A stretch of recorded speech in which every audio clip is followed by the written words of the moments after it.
She didn't take care of herself or anything around her. She wouldn't put herself in the center of a room by telling everyone that she was the best. She would do it by playing the oppression Olympics, the pain Olympics.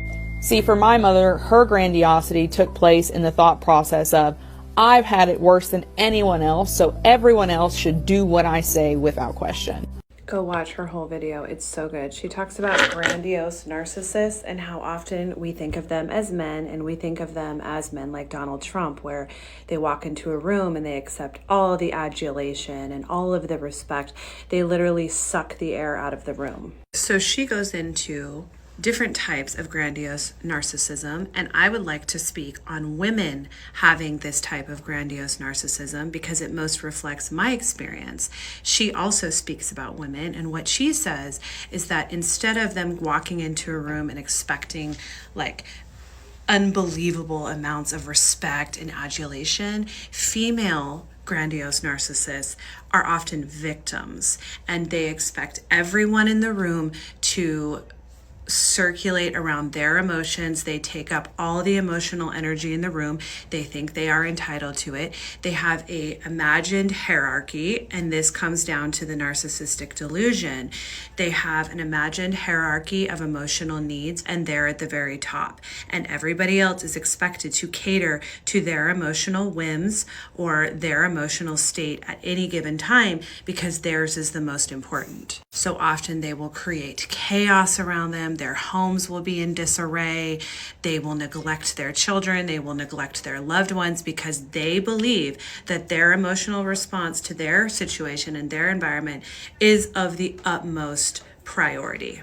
They literally don't see other people's needs, and when other people try to exert needs on them, such as boundaries or in need of emotional support, they have a really hard time having empathy, which again is pure narcissism. They will often get angry at the person that requires emotional support from them or that is looking to them to also substantiate their own emotional needs. They will become angry and vitriolic because you are threatening their sense of superiority, that their emotional needs matter the very most.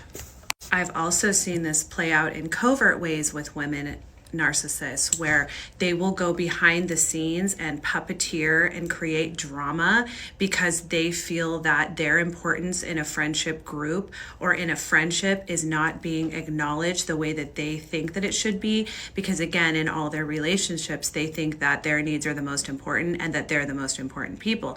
So when they're in friendship groups or when they're in a close friendship with somebody else, if they're covert narcissists, they will go behind the scenes and try to create drama within the friend group or create drama for the person that is their best friend so that they can hurt them and be the center of attention. Even if it's in their own little world, they like to see another person or their friend group in disarray and in chaos because of something that they caused. It makes them feel more important. They'll often use this manipulation as well to put themselves as the victim. So they'll create a big social drama within the group or with their best friend. And then when the best friend or the social group has reactive abuse to their manipulation, to their behind the scenes puppeteering, they will place themselves as the victim to further substantiate, to further perpetuate this victim mentality idea that they're the victim and that everybody does them wrong.